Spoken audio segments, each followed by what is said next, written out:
Proud of these guys for how we played on Sunday, and they took from that and really did what we asked them to do tonight and gave ourselves a chance to win. I feel like taking some time to myself and really enjoying that and reflecting back, and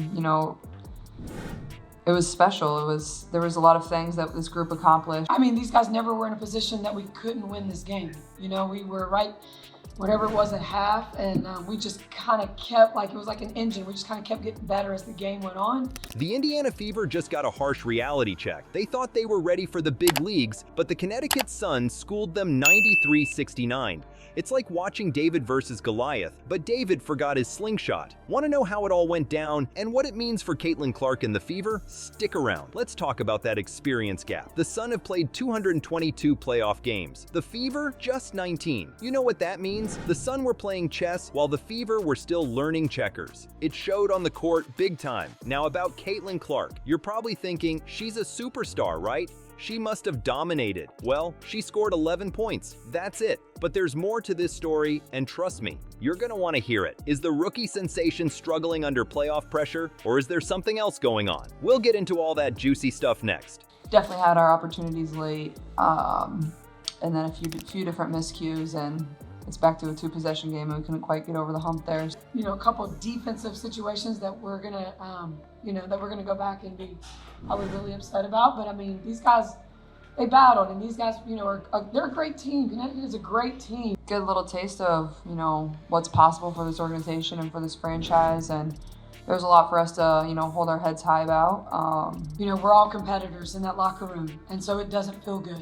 It just doesn't feel good to leave here and not have the opportunity to get another one. Remember when Caitlin Clark was breaking records left and right? Well, the playoffs decided to write a different kind of history for her. The numbers are shocking, and they reveal a side of Clark we haven't seen before. But don't count her out just yet. There's more to this story than meets the eye. Let's break down Clark's playoff debut. It's not pretty, folks. She shot 4 of 17 from the field and a dismal 2 of 13 from three-point range. That's a far cry from her regular season performance where she was lighting up scoreboards and making defenses look silly. So what happened? The Sun came prepared, that's what. They had a secret weapon named DeWanna Bonner. This veteran knew exactly how to get under Clark's skin and disrupt her game. Bonner was like Clark's shadow, always there, always annoying, never letting her get comfortable. Clark was visibly frustrated on the court. You could see it in her body language, in the way she was forcing shots that just weren't falling. After the game, she said, "My shots felt good, they just weren't going in." That's gotta be tough for a player who's used to seeing the ball swish through the net. But here's the thing.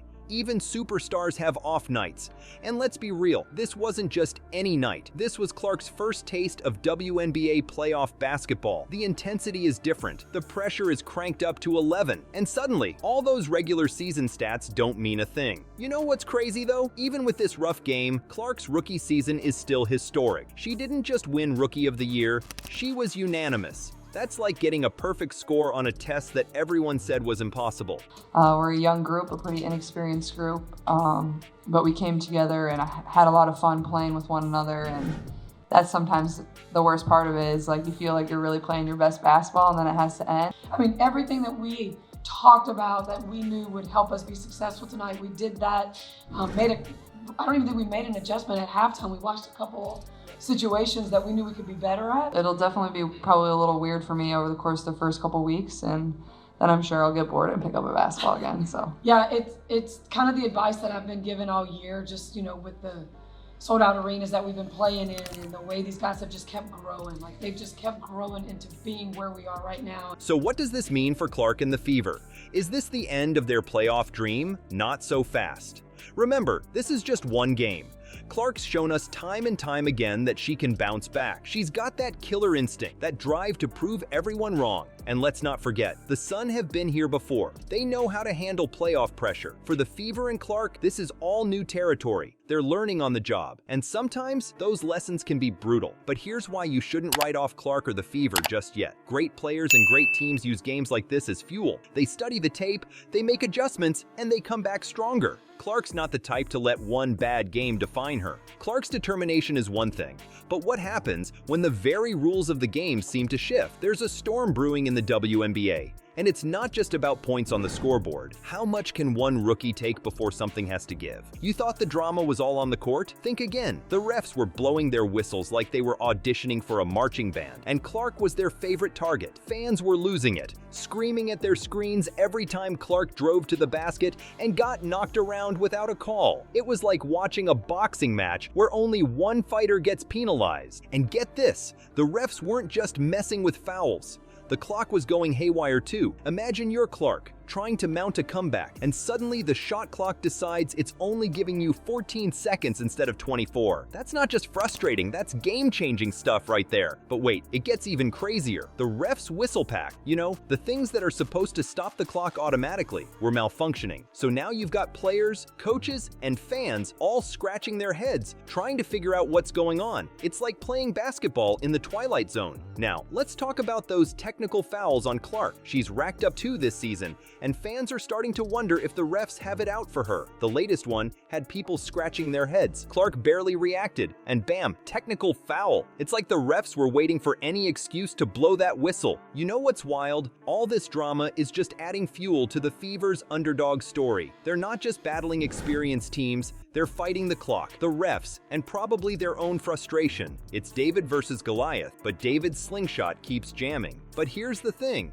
Great players and great teams don't let this stuff break them. They use it as motivation. Every bad call, every clock malfunction, every unfair tech, that's just more reason to come back stronger. And if there's one thing we know about Caitlin Clark, it's that she doesn't back down from a challenge. Clark's not the only one who can light up the scoreboard. While all eyes were on the rookie, another player was cooking up a storm. We're talking assists, rebounds, and points galore. But here's the kicker. It wasn't even Clark, so who stole the spotlight and how did they leave the Fever in the dust? Enter Alyssa Thomas of the Connecticut Sun. This veteran just served up a triple-double that had everyone's jaws on the floor. 12 points, 10 rebounds, and 13 assists. That's not just good, that's I'm running this court good. Thomas wasn't just playing the game, she was orchestrating it like a maestro. But Thomas wasn't alone in her domination. The entire Sun team came to play, and they brought their A game. Marina Mabre went off for 27 points, leading all scorers. It was like watching a well-oiled machine take apart a team that was still figuring out how all the parts fit together. The Sun's game plan? Simple, but effective. Crowd Clark, don't let her get comfortable, and force the rest of the Fever to step up. And boy, did it work. The Fever looked lost out there, shooting under 40% for only the 7th time this season. That's not just bad luck. That's a team getting outplayed and outmaneuvered. You could see the difference in experience on every play.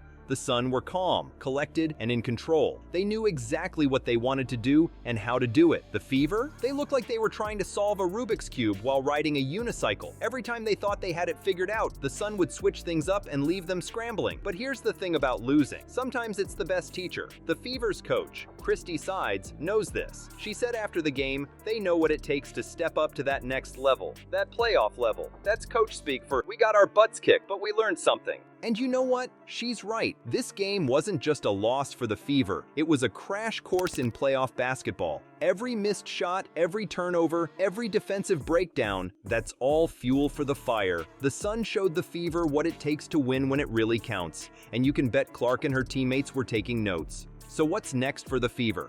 They've got 2 choices. Let this loss define them or use it as motivation. Knowing Clark and her competitive spirit, I'd bet on the latter. This is a team that started the season 2-9 and still made it to the playoffs. They know a thing or two about bouncing back. So the Fever got schooled by the Sun and Caitlin Clark had a tough night. But you know what? This isn't over yet. Game 2 is coming and the Fever aren't going down without a fight. They've got to shake things up. Maybe get Clark some better looks or find ways to break through that Sun defense. Win or lose, Clark and the Fever are changing the WNBA. Viewership is through the roof when Clark plays. She's not just a rookie, she's a game changer. Coach Sides knows it too. She said they know what it takes to step up to that next level, that playoff level, and that's what we're going to become. Remember, this team started 2-9 and still made the playoffs. That's not just luck, that's grit. The Fever might be down, but they're far from out. They've got the heart of an underdog and the talent to shock the world. Don't count them out just yet.